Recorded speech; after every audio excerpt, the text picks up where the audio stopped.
Hey everyone, welcome on my YouTube channel. I Shivam Upadhyay, student of King George Medical University Lucknow.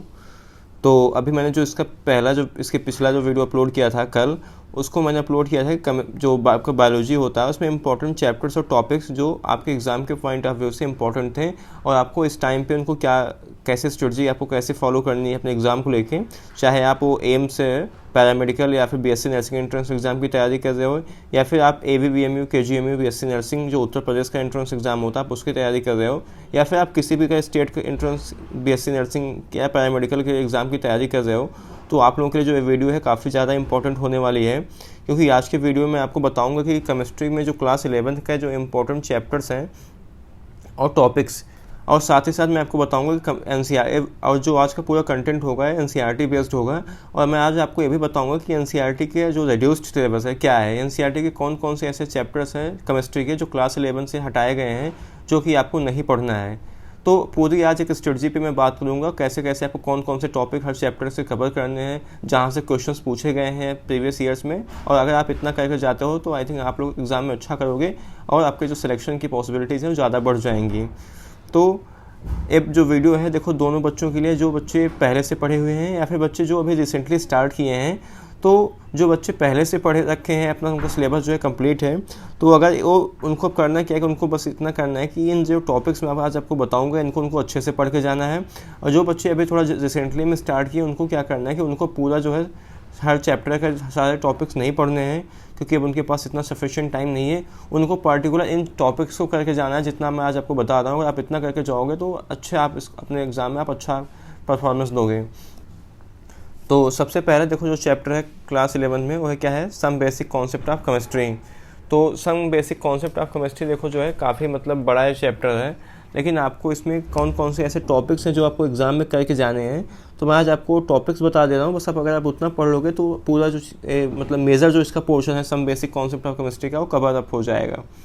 तो देखो सबसे पहले अगर मैं बात करता हूँ इसमें आपको जो बेसिक है फिजिकल क्वान्टिटीज़ आपको दी गई, ठीक है। यहाँ पे इसको नोट डाउन आप लोग करते जाना है। जो बेसिक क्या थी, फिजिकल क्वांटिटी थी।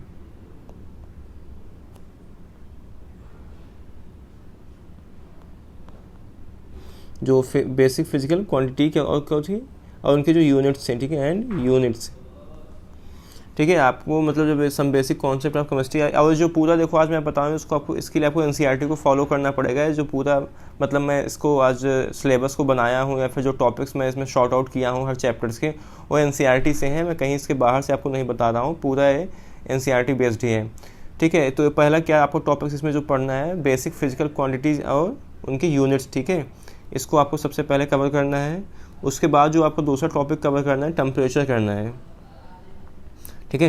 टेम्परेचर में जैसे कि आपको फ़ारेनहाइट से डिग्री सेल्सियस में जो बदलने का फार्मूला होता है, या फिर जो मतलब केल्विन को डिग्री सेल्सियस में बदलने का जो फार्मूला होता है, आपको अगर इतना पढ़ लोगे तो आई थिंक आप इसके जो क्वेश्चंस आएंगे हो जाएंगे। तो देखो जो इसका मैं आपको फार्मूला अगर बताऊँ तो जो degree Fahrenheit is equal to क्या होता है 9/5 इंटू क्या है डिग्री सेल्सियस प्लस 32, ठीक है। तो ये जो फार्मूला होता है इसी पे आप डिग्री सेल्सियस को फ़ारेनहाइट में कन्वर्ट कर सकते हो, फ़ारेनहाइट को डिग्री सेल्सियस में कन्वर्ट कर सकते हो, ठीक है। तो इसके बाद आप केल्विन को भी पूछ सकते हैं कि अगर आपको मतलब डिग्री सेल्सियस दिया है उसको केल्विन में मतलब बदलने का जो फार्मूला होता है, तो वो चीज़ NCERT में दी हुई है। तो आप जाओगे जब टेम्परेचर पढ़ोगे टॉपिक तो वहाँ पर आपको एक पोर्सन कवर हो जाएगा। उसके बाद आपको बात करते हैं कुछ साइंटिफिक नोटेशंस, जैसे कि जो आपको सिग्निफिकेंट फिगर के बारे में आपने सुना होगा, इसको आप लोग जो है फिजिक्स में भी पढ़े होंगे। सिग्निफिकेंट फिगर भी आपको क्या करना है पढ़ना। इसके एग्जाम में एक दो क्वेश्चन मतलब एक क्वेश्चन तो सिग्निफिकेंट फिगर का एक या दो क्वेश्चन आता ही आता है, तो काफ़ी मतलब इम्पोर्टेंट टॉपिक है। तो इसको आपको जो है कवर करना है क्या, सिग्निफिकेंट फिगर, काफ़ी जो है इम्पोर्टेंट टॉपिक है इस चैप्टर का है। उसके बाद आपको जो कवर करना है लास्ट जो है चैप्टर का वो है मोल कॉन्सेप्ट। मोल कॉन्सेप्ट को भी अच्छे से आपको पढ़ लेना है। मतलब कि जैसे आपको कोई मालूम मॉलिक्यूलर मास दिया जाएगा उसका आपको मोल निकालना रहेगा। तो मतलब बेसिक क्वेश्चंस पूछे जाते हैं आपके बीएससी नर्सिंग और पैरामेडिकल के एंट्रेंस एग्जाम्स में। कोई बहुत ज़्यादा नीट के जैसा टफ क्वेश्चंस नहीं आते हैं। तो अगर आप इतना जो मेजर मतलब इस सब्जेक्ट जो इस चैप्टर का मेजर टॉपिक्स हैं अगर आप इतना कवर कर लोगे तो जो some basic concept of chemistry chapter आपका इतना कवर हो जाएगा, जो मेजर पोर्शन है इसका, ठीक है। तो पहला क्या हो गया आपका basic physical quantity and units हो गया। दूसरा टेम्परेचर आपको पढ़ना है। तीसरा आपको सिग्निफिकेंट फिगर पढ़ना है। चौथा क्या है मोल कॉन्सेप्ट आपको पढ़ना है। इसके बाद जो आपका अगला चैप्टर आता है वो क्या आता है, स्ट्रक्चर ऑफ एटम।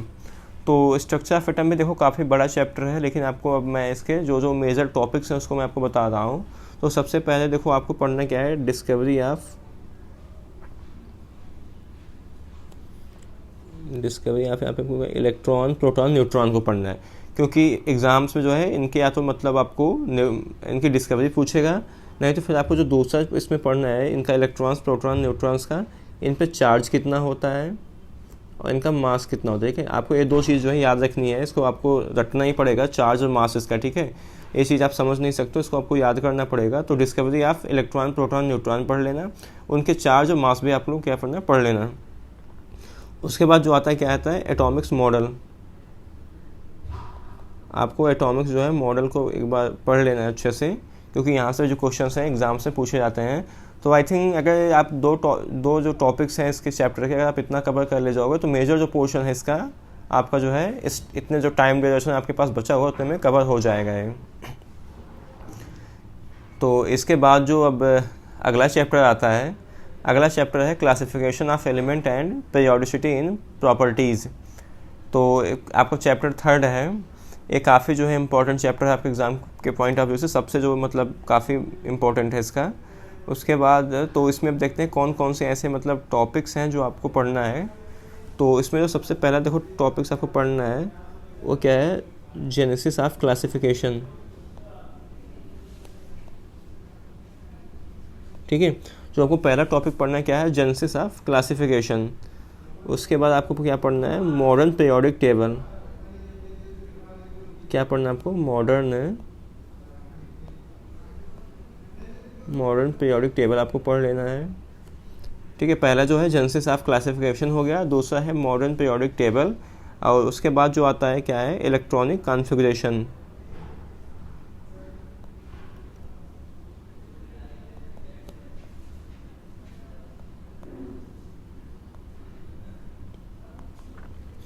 तो आपको क्या पढ़ना है यहाँ पे, इलेक्ट्रॉनिक कॉन्फ़िगरेशन आपको यहाँ पे पढ़ना है।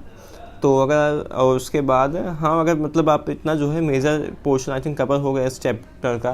पहला क्या आपको जेनेसिस ऑफ क्लासिफिकेशन पढ़ लेना है, यहाँ पे पहला आपको क्या पढ़ना है, जेनेसिस ऑफ क्लासिफिकेशन पढ़ना है, दूसरा क्या पढ़ना है, मॉडर्न पीरियोडिक टेबल, एंड तीसरा क्या है, इलेक्ट्रॉनिक कॉन्फ़िगरेशन आपको पढ़ लेना है इस चैप्टर का। तो आई थिंक अगर आप इतना जो है टॉपिक कवर कर लोगे तो जो है जो मतलब चैप्टर है उसका जो मेजर पोर्शन आपका कवर हो जाएगा। और उसके बाद अब इसमें आप देखो इलेक्ट्रॉनिक, उसके साथ साथ आप ना मतलब टाइप्स ऑफ एलिमेंट भी आप पढ़ सकते हो, जो एलिमेंट्स के टाइप हैं ये भी पूछा जा सकता है, types of element. Types of element जो है ये भी काफ़ी इम्पोर्टेंट है, तो इसको बस आपको इसे मतलब रीड आउट कर लेना है। साथ ही साथ देखो आपको मैं इसमें आपको एक चीज़ और पढ़ लेनी है जो कि इम्पोर्टेंट है आपके एग्ज़ाम के पॉइंट ऑफ व्यू से, वो क्या है, इसके बाद आता है आपका SPDF, ESPD एंड F जो है ब्लॉक आपको पढ़ना है। वैसे जो SPDF ब्लॉक है तो हट चुका है आपके मतलब NCERT से, लेकिन वो जो पार्टिकुलर चैप्टर्स थे आपके SPDF वो हटे हैं। यहाँ से आपसे जो अब वो चैप्टर हट गया है तो इसका जो इम्पोर्टेंस है काफ़ी बढ़ गया है। यहाँ से जो है आपसे क्वेश्चन पूछा जा सकता है, SPDF ब्लॉक से जो रिलेटेड क्वेश्चन आपसे पूछे जाते हैं वो क्वेश्चन यहाँ से पुटअप हो सकते हैं। तो इसलिए आपको जो है इस चैप्टर के क्या क्या पोर्शन आपको कवर करना है, सबसे पहले तो जेनेसिस ऑफ क्लासिफिकेशन कवर करना है, उसके बाद मॉडर्न पीरियोडिक टेबल आपको कवर करना है, and then electronic configuration, and then types of element, and then SPDF blocks. तो अगर आई थिंक ये ज़्यादा मतलब ये आपका 15 से 20 मिनट का एक इतना पोर्शन है, अगर आप इतना का सही से पढ़ोगे उसके बाद तो आपका 2 से 3 मिनट में जो है पूरा टॉपिक रिवाइज हो जाएगा। तो आई थिंक अगर आप इतना कवर कर लोगे तो जो चैप्टर है इसका जो मेजर पोर्शन है वो कवर हो जाएगा। इसके बाद देखो जो सबसे इम्पोर्टेंट आता है आपको चैप्टर वो क्या है, chemical bonding and molecular structure. इसको मैं स्टार मार्क कर दे रहा हूँ, पहले ही बहुत ज़्यादा इंपॉर्टेंट है चैप्टर। जो भी बच्चे एंट्रेंस एग्जाम अभी आप लोग दोगे तो आपको ये चैप्टर जो है बहुत देखो अच्छे से करके जाने, केमिस्ट्री के पॉइंट ऑफ व्यू से काफ़ी बहुत बड़ा चैप्टर है, लेकिन मैं आपको शॉर्ट में बता देता हूँ कि आपको इसमें कहाँ कहाँ से क्वेश्चन पूछे जाते हैं, क्या क्या आपको पढ़ के जाना है। तो सबसे पहले देखो आपको क्या पढ़ना है, केमिकल बॉन्ड्स के बारे में थोड़ा सा पढ़ लेना है। क्या पढ़ना है, केमिकल बॉन्ड्स के बारे में थोड़ा सा पढ़ लेना है, जैसे कि आपके कोवैलेंट बॉन्ड हो गए, डेटिव बॉन्ड हो गए, तो इन सब के बारे में थोड़ा बहुत आपको पढ़ लेना है। देखो मैं जो चीज़ें बता रहा हूँ आप लोग उसको नोट डाउन करते जाओ, क्योंकि इसका PDF अभी आई थिंक मैं अपलोड उसका नहीं कर पाऊँगा, क्योंकि जब इसका जब पूरा 12 भी कंप्लीट हो जाएगा पोर्शन तो फिर वो मैं आपको इसका PDF जो प्रोवाइड कर दूंगा। बट अभी आप क्या करना है कि कॉपी पेन लेके बैठ जाओ, इसको नोट डाउन करते चलो, ऐसे सिर्फ देखने से काम नहीं चलता है जब तक आप उसको फॉलो नहीं करोगे। तो केमिकल बॉन्ड हो गया है। उसके बाद जो आता है इसका सबसे इंपॉर्टेंट, इसमें केमिकल बॉन्डिंग में आपको क्या केमिकल बॉन्ड्स में आपको क्या देखना है, कोवैलेंट बॉन्ड हो गया, डेटिव बॉन्ड हो गया, जैसे हाइड्रोजन बॉन्ड्स हो गए। तो इन बॉन्ड्स के बारे में आपको थोड़ा बहुत मतलब ओवरव्यू ले लेना है, ठीक है, थोड़ा बहुत जान लेना है कि क्या क्या होते हैं, कहाँ से इलेक्ट्रॉन कहाँ ट्रांसफ़र होता है, किस मतलब कॉन्सेप्ट पे काम करते हैं, जो थ्योरी है केमिकल बॉन्ड जो बनते हैं। तो बेसिकली आपको जो है इतना इसमें देखना है। इसके बाद जो इसका टॉपिक आता है वो आपका आता है फॉर्मल चार्ज, ठीक है। ये जो फॉर्मल चार्ज है अभी आपके एग्जाम के पॉइंट ऑफ व्यू से काफ़ी इंपॉर्टेंट है। जैसे कि आप मान लो ओजोन हमें स्ट्रक्चर बनाते हैं ओजोन का, तो जैसे ओजोन कुछ कैसा है, देखो ऐसे स्ट्रक्चर होता है ना ओजोन का, तो ओजोन का स्ट्रक्चर हो गया। तो मान लो आपसे पूछ लेगा कि जो पहला ऑक्सीजन है, दूसरा ऑक्सीजन है, तीसरा ऑक्सीजन, तो इसका ऐसे स्ट्रक्चर बना के आपको पूछ लेगा कि जो फर्स्ट ऑक्सीजन है इस पर कितना फॉर्मल चार्ज होगा। तो आपको सबसे पहले फॉर्मल चार्ज का फार्मूला पता होना चाहिए। तो ये सब चीज़ें आपको जो है पढ़ लेना है। फॉर्मल चार्ज का जो फार्मूला इसको पढ़ के जाना है, आपसे एग्जाम में पूछा जा सकता है, आने की इसकी पॉसिबिलिटी काफ़ी ज़्यादा है। उसके बाद जो आपको पोर्शन कवर करना है फॉर्मल चार्ज के बाद वो करना है वेस्पर थियरी, क्या है VSEPR, ठीक है। वेस्पर थियरी है, इसका जो फुल फॉर्म होता है valence shell electronic pair repulsion, तो थियरी होती है। तो आपको जो वेस्पर थियरी है ये भी काफ़ी ज़्यादा इंपॉर्टेंट है आपको एग्जाम के पॉइंट ऑफ व्यू से। तो वेस्पर थियरी आपको काफ़ी अच्छे से पढ़ के जाना है। देखो मैं बहुत जो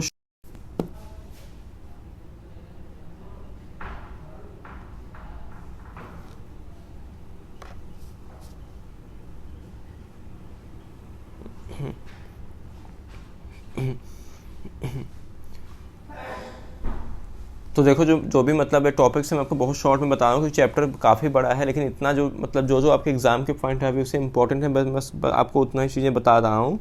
इसके बाद देखो जो चीज़ें आती क्या आती हैं, हाइब्रिडाइजेशन आता है, क्या आता है, हाइब्रिडाइजेशन आता है। आपको क्या पढ़ के जाना है, हाइब्रिडाइजेशन पढ़ के जाना है। ये भी आपसे क्या होगा, एग्जाम में पूछा जाएगा।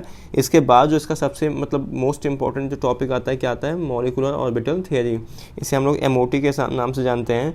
और जो मॉलिक्यूलर ऑर्बिटल थ्योरी में देखो आपको जो मतलब सबसे इंपॉर्टेंट है इसमें, वो आपको बॉन्ड ऑर्डर निकालने को पूछ सकता है, या फिर बॉन्ड ऑर्डर का जो एक क्रम होता है कि उसमें पूछ सकता है कि मान लो 3 दिए रहेंगे, उसमें इसका सबसे ज़्यादा जो बॉन्ड ऑर्डर है किसका होगा। तो आपका जो बॉन्ड ऑर्डर के क्वेश्चंस हैं, ये चाहे एम्स से BSc नर्सिंग का एग्जाम हो या फिर जो ABVMU KGMU BSc नर्सिंग का एग्जाम होता है, सब में बॉन्ड ऑर्डर के क्वेश्चंस हर साल पूछे जाते हैं। तो काफ़ी जो है इंपॉर्टेंट है मॉलिक्यूलर ऑर्बिटल थ्योरी। इसमें खासकर आपको जो बॉन्ड ऑर्डर का फार्मूला आप लोग याद कर लेना, ठीक है। जो बॉन्ड ऑर्डर का फार्मूला होता है उसको आपको याद करके जाना है घर से, ताकि वहाँ से आप क्वेश्चन आराम से कर ले जाओ। उसके बाद जो अब आता है चैप्टर वो है थर्मोडायनेमिक्स। देखो थर्मोडायनेमिक्स जो है थोड़ा मतलब ये भी काफ़ी मतलब इम्पोर्टेंट है, उतना नहीं बट हाँ मतलब इसमें जो चीज़ें इसमें पूछी जाएंगी मैं आपको बता दे रहा हूँ क्या क्या आपको उसमें पढ़ के जाना है। तो सबसे पहले देखो आपको इसमें पढ़ना है टाइप्स ऑफ सिस्टम, आपको सिस्टम पढ़ के जाना है, पहला टॉपिक हो गया। इसके बाद जो आपको चीज़ें पढ़नी है वो क्या है, टाइप्स ऑफ सिस्टम के बाद क्या आपको पढ़ना है, यहाँ पे आपको पढ़ना है कि मतलब जो कुछ फार्मूले आपको इस चैप्टर में काफ़ी फार्मूले दिए हुए हैं, तो उन फार्मूलाज को जो ठीक है आपको पढ़ लेना है। जैसे वर्गडन का फार्मूला आपको दिया गया है, और जैसे गिब्स फ्री एनर्जी का जो फार्मूला होता है उसमें कैपिटल G क्या होता है, जो उसका पूरा फार्मूला होता है, हर मतलब फार्मूले का मतलब क्या है। देखो इन सब जो एंट्रेंस एग्जाम होता है, चाहे वो एम्स BSc नर्सिंग का हो, चाहे वो किसी भी मतलब स्टेट का अपना अलग हो, तो उन सब में मतलब आपसे नीट की तरह कोई बहुत ज़्यादा न्यूमेरिकल्स नहीं पूछे जाते हैं। आपसे जो है वो मतलब मॉडरेट लेवल के क्वेश्चंस होते हैं, और यहाँ से जो इस चैप्टर से जो है फार्मूले पूछे जाने की पॉसिबिलिटी ज़्यादा होती है। और उन फार्मूले में जो टर्म होते हैं उन टर्म का क्या मतलब होता है आपसे वो जो चीज़ें पूछी जा सकती हैं। कैपिटल G का मतलब क्या हो गया, CP क्या होता है, CV क्या होता है, और जो मतलब वर्गडन का होता है वो उसका क्या माइनस P डेल्टा V होता है ना, आपने वर्गडन का फार्मूला नेगेटिव में होता है जो इसमें पढ़ा होगा। तो ये चीज़ें जो है आपसे पूछी जा सकती हैं। इसमें आपको दूसरा काम क्या करना है, आपको फार्मूले जो है ना आपको उनको पढ़ लेना है। उसके बाद जो आपको पढ़ना है वो रिलेशन आपको पढ़ना है किसमें, CP एंड CV में। और इसका जो फार्मूला होता है आपको CP minus CV is equal to R। तो यहाँ पे CV का क्या मतलब है, CV का क्या मतलब है, R का क्या मतलब है, और फिर आपसे मान लो R की वैल्यू निकालने को पूछ सकता है, दोनों की वैल्यू दी रहेगी, या फिर आपको R की वैल्यू CV की दी है, CP आपको निकालने को पूछ सकता है। तो ये सब चीज़ें जो थोड़ा मतलब न्यूमेरिकल के बेस अगर मैं इसके पॉइंट ऑफ व्यू से बात करूँ तो थर्मोडायनेमिक्स चैप्टर आपके लिए इंपॉर्टेंट है। उसके बाद जो आपको पढ़ना है, इसमें क्या पढ़ना है, इक्वेशंस, ठीक है, आप इतना पढ़ लिए। उसके बाद आपको इक्विलिब्रियम चैप्टर पे आते हैं। इतना मतलब अगर आप इस चैप्टर को कवर कर लोगे तो जो मेजर पोर्शन है थर्मोडायनेमिक्स का वो जो है कवर हो जाएगा। इसके बाद आप बात करते हैं इक्विलिब्रियम पे। तो इक्विलिब्रियम को देखो आप छोड़ भी सकते हो, लेकिन मैं छोड़ना सही नहीं समझता हूँ। इसका बस आप एक टॉपिक अगर आप कवर कर लो तो आई थिंक इसका जो मेजर पोर्शन है आपका कवर हो जाएगा। आपको क्या पढ़ना है, एसिड और बेस पढ़ लेना है। एसिड बेस, उसमें आपने पढ़ा होगा ना कॉन्जुगेट एसिड, कॉन्जुगेट, ठीक है, कॉन्जुगेट एसिड बेस। आपको अगर आप इतना पढ़ लोगे तो मतलब आपके जो एंट्रेंस एग्ज़ाम के मतलब के सिलेबस के हिसाब से, मतलब जो एग्ज़ाम में जो क्वेश्चंस आएंगे उतने के हिसाब से इतना सफिशिएंट है, ठीक है। उससे ज़्यादा क्वेश्चन इक्विलिब्रियम से नहीं पूछता है, बट अगर आप इतना एसिड बेस और इसका मतलब इसके अच्छे से पढ़ना, जो एसिड बेस है पूरा मतलब एनसीईआरटी में दिया हुआ है, इसको अगर आप अच्छे से करके जाएंगे तो पूरा जो है आपके जो क्वेश्चन अगर होंगे इक्विलिब्रियम से आएगा भी तो यहीं से पूछा जाता है, तो आपके जो क्वेश्चन है हो जाएंगे बड़े आराम से। इसके बाद जो आता है चैप्टर 7 आता है रेडॉक्स रिएक्शन। रेडॉक्स रिएक्शन में देखो काफ़ी इंपॉर्टेंट है, लेकिन इसमें मैं आपको जो मतलब काफ़ी बड़ा चैप्टर है, लेंदी चैप्टर है, लेकिन मैं आपको कुछ पर्टिकुलर टॉपिक्स बता रहा हूँ चैप्टर के, आपको वो चीज़ें पढ़ के जानी है अभी से, और अच्छे से अभी आपको उसको रिवाइज भी कर लेना है। तो सबसे पहले देखो आपको क्या क्या पढ़ना है इसमें। आपको पढ़ना है ऑक्सीडेशन, ऑक्सीडेशन पढ़ना है। इसमें आपको रिडक्शन पढ़ लेना है, रिडक्शन क्या होता है, और जो ऑक्सीडाइजिंग एजेंट होते हैं, ऑक्सीडाइजिंग एजेंट्स आपको पढ़ लेना है। उसके बाद आपको क्या पढ़ लेना है, यहाँ पे रिड्यूसिंग एजेंट भी पढ़ लेने हैं, ऑक्सीडाइजिंग एजेंट हो गए। तो ये देखो जो मतलब टॉपिक है रेडॉक्स रिएक्शन का, एनसीईआरटी से मैं हर चीज़ बता रहा हूँ। तो ये आई थिंक आपका 269 जो पेज नंबर है वहाँ पे चीज़ें दी हुई हैं, शॉर्ट में दी हैं, आपका थोड़ा थोड़ा इसके बारे में आप ब्रीफ नॉलेज ले लेना। ऑक्सीडाइजिंग एजेंट हो गया, देन क्या आता है आपका रिड्यूसिंग एजेंट आता है। उसके बाद क्या आता है आपका रेडॉक्स रिएक्शन आता है, ठीक है, क्या आता है रेडॉक्स रिएक्शन। तो आपको इतना जो है इस चैप्टर का आपको जो है कवर करके जाना है रेडॉक्स रिएक्शन का। ऑक्सीडेशन, रिडक्शन, ऑक्सीडाइजिंग एजेंट्स के बारे में पढ़ना है आपको, रिड्यूसिंग एजेंट के बारे में आपको पढ़ना है, एंड देन क्या है रेडॉक्स रिएक्शन के बारे में पढ़ लेना है थोड़ा बहुत। तो अगर आप इतना पढ़ के जाएंगे तो आई थिंक जो आपका मेजर पोर्शन इस चैप्टर का वो कवर हो जाएगा आपके सिलेबस के हिसाब से। इसके बाद अब बात करता हूँ ऑर्गेनिक केमिस्ट्री आती है, some basic principles and techniques. तो ये भी देखो काफ़ी मतलब बड़ा चैप्टर है, लेकिन मैं आपको इसके जो जहाँ से क्वेश्चंस आपके एग्जाम में पूछे जाने की पॉसिबिलिटी ज़्यादा है, या फिर जो प्रीवियस ईयर में जहाँ पे पूछे गए हैं, तो मैं उन टॉपिक्स को आपको बता दे रहा हूँ जो टॉपिक्स आपको कवर करने हैं। तो सबसे पहले तो देखो आपको जो कवर करना है क्लासिफिकेशन ऑफ है वो ऑर्गेनिक जो मतलब कंपाउंड्स थे उनको आपको कवर करना है। Classification of organic compound, classification of है आपको जो कंपाउंड है इनको कवर करना है। इसके बाद आपको जो कवर करना है दूसरा टॉपिक वो है क्या, नॉमेनक्लेचर। आपको क्या करना है, नॉमेनक्लेचर जो है इसको कवर करना है। इसके बाद जो आपको पढ़ना है क्या पढ़ना है, IUPAC। IUPAC जो मतलब देखो जो मतलब IUPAC है मतलब वो सिंपल वाला पढ़ना है, कोई बहुत ज़्यादा टफ ऐसे नहीं आपसे पूछेगा। सिंपली जो मतलब जैसे एल्केन, एल्कीन, एल्काइन, इनके जो मतलब IUPAC नेम्स होते हैं, फिर बेंजीन रिंग से कुछ उस पर अटैच करके आपसे पूछ सकता है। तो कुछ जो कंपाउंड्स उनके आप लोग नाम याद कर लें, जैसे फिनॉल हो गया और मतलब बेंजीन हो गया, इसमें कितने पाई बॉन्ड होते हैं, कितने मतलब सिग्मा बॉन्ड होते हैं, ये सब आप ध्यान रखना कि मतलब कोई भी स्ट्रक्चर आपसे पूछ लेगा उसमें आपसे पूछ सकता है कितने सिग्मा बॉन्ड हैं और कितने पाई बॉन्ड हैं, ठीक है। आपको तो सिग्मा, पाई बॉन्ड, ये सब चीज़ें, तो ये सब चीज़ें आप थोड़ा बहुत मतलब पढ़ लेना है। आपको काउंट करना पता होना चाहिए कि स्ट्रक्चर में कहाँ कितना सिग्मा होता है, कितना पाई बॉन्ड होता है। तो आपको IUPAC पढ़ लेना सिंपली जो होते हैं। इसके बाद जो आता है तो आई थिंक अगर आप इतना कर लोगे तो जो मतलब है इस टाइम पे आपके लिए इतना जो है सफिशिएंट है एग्ज़ाम के लिए। अब इसके बाद जो मतलब लास्ट चैप्टर है आपका क्लास 11 का, क्या है, हाइड्रोकार्बन्स। तो हाइड्रोकार्बन्स भी काफ़ी मतलब बड़ा चैप्टर है, लेकिन आपको मतलब मैं कुछ चीज़ें बता दे रहा हूँ, वो चीज़ें आपको पढ़ लेनी है। इसमें देखो सबसे पहले आपको पढ़ना है क्या, क्लासिफिकेशंस। आपको क्लासिफिकेशंस पढ़ना है, उनके फार्मूले आपको खासकर जो उनके फार्मूले दिए हैं ना, मतलब उनको आपको पढ़ लेना है, फार्मूलाज को पढ़ लेना है। उसके बाद देखो जो मतलब रिएक्शंस इसमें दिए हैं, इसमें आपको रिएक्शंस दिए गए हैं। तो मतलब देखो ऐसे बच्चे जो स्टार्टिंग से मतलब जो हाइड्रोकार्बन्स का मतलब ना, जो इसमें आपको एल्केन, एल्कीन, एल्काइन के जो फार्मूले हैं उसको आपको पढ़ना है। उनके फार्मूले आपसे एग्जाम में पूछा जा सकता है, फिर उनके कंपाउंड्स का नाम आपसे पूछा जा सकता है देके। लेकिन आपको देखो वो बच्चे जो मतलब या तो नीट की प्रिपरेशन किए हुए हैं या फिर जिन बच्चों ने पूरे साल में अच्छे से पढ़ाई कर रखी है और उनको जो रिएक्शंस है वो पढ़ रखे हैं सारे मतलब इसके रिएक्शंस, तो उनको करना क्या है कि जो मतलब ओल्ड मतलब जो बच्चे हैं स्टूडेंट जो अच्छे से मतलब पढ़ाई किए हुए हैं, सब कुछ उनको रिएक्शंस याद थी पहले से, उनको रिएक्शन को ठीक है आपको क्या है कि रिएक्शंस को एक बार देख लेना है। और जो बच्चे रिएक्शंस को मतलब अभी तक नहीं पढ़े हैं तो वो बस क्या उनको करना है कि जो बेंजीन वाले रिएक्शंस हैं उनको लास्ट में जो बेंजीन की रिएक्शन दी है आपको एनसीईआरटी में, आपको एक बार उसको जाकर देख लेना है कि उसमें मतलब आपको जैसे फॉर्मल्डिहाइड आपसे बनने का रिएक्शन पूछ सकता है या ठीक है। तो आप इतना मतलब अगर आप करके जाओगे तो ये जो मेजर पोर्शन है इस चैप्टर का हाइड्रोकार्बन्स का कवर हो जाएगा। सबसे पहला जो इसमें इंपॉर्टेंट है कि आपको क्लासिफिकेशन बहुत अच्छे से पढ़ना है इस चैप्टर में। हमेशा जो है क्लासिफिकेशन से क्वेश्चंस आते हैं, रिएक्शन से कभी कभी आते हैं, बहुत कम पूछे जाने की पॉसिबिलिटी है। लेकिन हाँ अगर आप मतलब से आप अगर एम्स की प्रिपरेशन कर रहे हो तो आपको मतलब पढ़ना ही पड़ेगा, क्योंकि वहाँ पे थोड़ा लेवल अच्छे लेवल के क्वेश्चंस आते हैं, तो आपको रिएक्शंस भी जो है वहाँ पे करके जानी है। ये तो बात हो गई जो आपके चैप्टर्स थे मतलब क्लास 11 केमिस्ट्री के, और उनके कौन कौन से इंपॉर्टेंट टॉपिक्स थे जो आपको कवर करके जाने हैं इस मतलब लास्ट मोमेंट पे। इसके बाद अब मैं बात करता हूँ जो मैंने आपको पहले अपने थंबनेल में भी देखा होगा, मैं आपको इसमें बताने वाला हूँ कि केमिस्ट्री के कौन कौन से ऐसे चैप्टर्स हैं जो रिमूव कर दिए गए हैं जो लेटेस्ट एनसीईआरटी के अकॉर्डिंग। तो उन चैप्टर्स को अब हम देखते हैं, डिस्कस करते हैं कौन कौन से ऐसे चैप्टर्स हैं। तो सबसे पहला देखो जो चैप्टर है वो क्या है, स्टेट्स ऑफ मैटर। जो स्टेट्स ऑफ मैटर है चैप्टर के आपके एनसीईआरटी से हटा दिया गया, तो आपको इसको पढ़ने की कोई ज़रूरत नहीं है। दूसरा जो चैप्टर आता है हाइड्रोजन, हाइड्रोजन भी जो है आपके जो एनसीईआरटी से वहाँ से हटा दिया गया है, तो आपको अब इसको भी पढ़ने की कोई ज़रूरत है नहीं। इसके बाद जो आता है एस ब्लॉक एलिमेंट, ठीक है, ये भी काफ़ी मतलब ये सब लेंदी चैप्टर थे, मतलब काफ़ी बड़े चैप्टर थे, आपको मतलब काफ़ी रटना पड़ता था इन सब चैप्टर्स में। तो ये सारे जो चैप्टर्स हैं आपके हटा दिए गए, तो आपको अब इसको भी पढ़ने की कोई ज़रूरत नहीं है। इसके बाद आता है जो पी ब्लॉक एलिमेंट, तो आपको जो है पी ब्लॉक एलिमेंट ये भी आप क्या है जो लेटेस्ट एनसीईआरटी उसके हिसाब मतलब अकॉर्डिंग हट गया है। अब इसके बाद आता है इन्वायरमेंटल केमिस्ट्री।